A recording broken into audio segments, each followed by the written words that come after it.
स्वागत है सभी दोस्तों का इस सेशन में। और आज के सेशन में जैसे कि आप सभी ने कमेंट किए थे कि फर्स्ट लिस्ट में कुल कितने सीटें भरी जाती है, इसके साथ ही सेकंड लिस्ट और फर्स्ट लिस्ट में कितने नंबर तक का अंतर रह जाता है, ये चीज़ इस वीडियो के माध्यम से मैं जानकारी देने की कोशिश करूंगा। इसके साथ ही बीएसटीसी कट ऑफ पर वीडियोस बना चुका हूं जिसका लिंक डिस्क्रिप्शन में दे दूंगा। इसके साथ ही फर्स्ट लिस्ट कट ऑफ का वीडियोस भी बना चुका हूं, आपने नहीं देखा तो जरूर देख लेना, लिंक डिस्क्रिप्शन में मिल जाएगा। आप चैनल पर जाके प्ले लिस्ट बीएसटीसी पीटीटी में भी आप आसानी से देख सकते हैं। तो चलिएगा इस सेशन को शुरू करते हैं। इससे पहले अगर आप चैनल पर नए तो सब्सक्राइब जरूर करना, लाइक जरूर करना, अपने दोस्तों के साथ शेयर करना और टेक्निकल एलएमपी चैनल को जरूर सब्सक्राइब कर लेना। वहां पर मैं आपको यूट्यूब पर कैसे वीडियोज बनाते हैं उसके बारे में जानकारी देता रहता हूं। तो चलिएगा इस सेशन को शुरू करते हैं।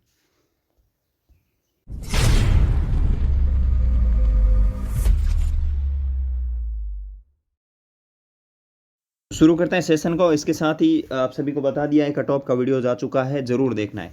तो इसमें बीएसटीसी की जो फर्स्ट लिस्ट आती है उसमें आपकी कितनी प्रतिशत सीटें भर ली जाती है, उसके बाद जो सेकंड लिस्ट आती है उसमें और उस फर्स्ट लिस्ट की कट ऑफ में कितना ज़्यादा अंतर रह जाता है, वो चीज़ इस सेशन में कंप्लीट बात करेंगे।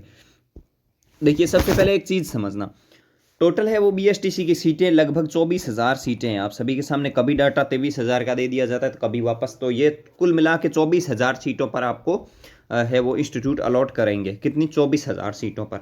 इसका है वो फर्स्ट लिस्ट के अंदर आप सभी के लिए 80% सीटें हैं वो भर ली जाती है, लगभग 80% सीटें, यानी कि 80% सीटें फर्स्ट लिस्ट के अंदर भर ली जाती है। यानी कि 24,000 का अगर 80% करेंगे तो इसका टोटल उत्तर आता है 19,200। यानी कि फर्स्ट लिस्ट के अंदर 19,200 के करीब करीब सीटें हैं वो फर्स्ट लिस्ट के अंदर भर ली जाती है। लेकिन कुछ भाई ऐसे होते हैं जो फर्स्ट लिस्ट में कॉलेज तो अलॉट हो जाती है लेकिन वो कोई पीटीटी की ओर चला जाता है तो कोई करता नहीं है, इस तरह से कोई दूर मिल जाती है तो फिर सोचता है नहीं करेंगे, ये चीज़ होती है। उसके बाद अपार्ड मूवमेंट देते हैं, अपार्ड मूवमेंट में कोई छोड़ देता है, कोई इधर से उधर हो जाता है। उस तरह से होने के बाद इस सेकेंड लिस्ट निकाली जाती है, जहाँ जहाँ सीटें खाली रह जाती है वहाँ पर वापस 5,000 सीटों पर वापस वो प्रक्रियाएँ शुरू कर देते हैं। तो यह चीज़ होती है। लगभग आपकी सेकंड लिस्ट के लिए 4800 सीटें छोड़ दी जाती है। अब आप बोल रहे हैं सेकंड की लिस्ट के लिए, सेकंड लिस्ट के लिए एक कंप्लीट वीडियो बना दूंगा कि सेकंड लिस्ट के लिए आप लोग को फिर से आवेदन कैसे करना होता है, क्या करना होता है या नहीं होता है, इस चीज़ के बारे में भी एक इन्फॉर्मेशन दे दूंगा। लेकिन यहाँ जो लास्ट एक चीज़ समझने की बात यह है कि जो टोटल सेकेंड लिस्ट के लिए सीटें बचती है वो 4800 बचती हैं। लेकिन इसमें यह होता है कि जो फर्स्ट लिस्ट के अंदर कुछ भाई बहुत सारे, मतलब आप लगभग 2,000 प्लस 2 से 3,000 प्लस बंदे ऐसे होते हैं जो कॉलेज तो अलॉट हो जाती है लेकिन एडमिशन नहीं लेते हैं। 2-3 हज़ार से ऊपर ही होते हैं मैक्सिमम माने तो। जब पिछली बार 2020 के अंदर निकली थी तब सेकेंड लिस्ट निकली थी 9,000 के करीब, यानी कि 9,000 सीटों 8,000 सीटों पर सेकेंड लिस्ट निकल गई थी। तो आप सोच के देखिए कि बहुत सारे ऐसे भाई थे जिन्होंने बीएसटीसी में नंबर आने के बावजूद नहीं की थी, कुछ भाई पीटीटी की ओर चले गए थे। तो ये चीज़ आप आसानी से मान के चलिए कि अब की बार कट ऑफ में तो बहुत ज़्यादा है वो मतलब हाई जाने की संभावनाएं बहुत कम है।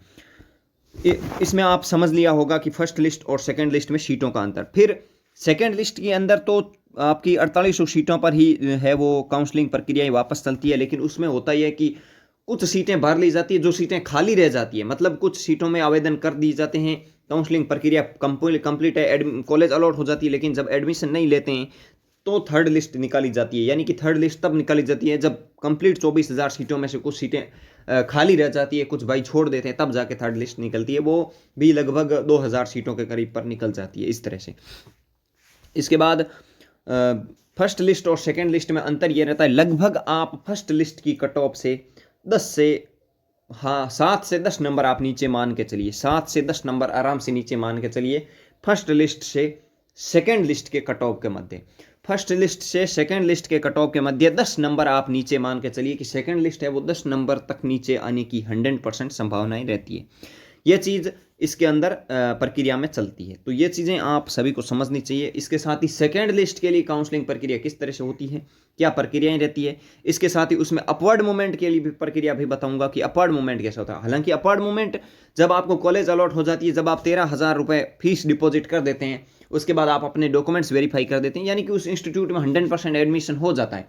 उसके बाद अपवर्ड मूवमेंट का एडमिशन दिया जाता है। अपवर्ड मूवमेंट के लिए यस या नो इतना ही करना होता है। आप यस करेंगे तो आपका अपवर्ड मूवमेंट हो जाएगा।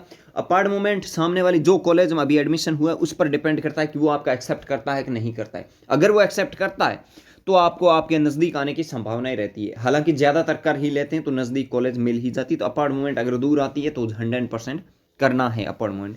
तो हालांकि उस चीज़ पर टाइम टू टाइम वीडियोस जरूर बनाता रहूँगा। तो इस सेशन में आपको काफ़ी अच्छी जानकारी मिली है। अगर ये जानकारी अच्छी लगी तो लाइक ज़रूर करना, अपने दोस्तों के साथ शेयर ज़रूर करना, सब्सक्राइब ज़रूर करना चैनल।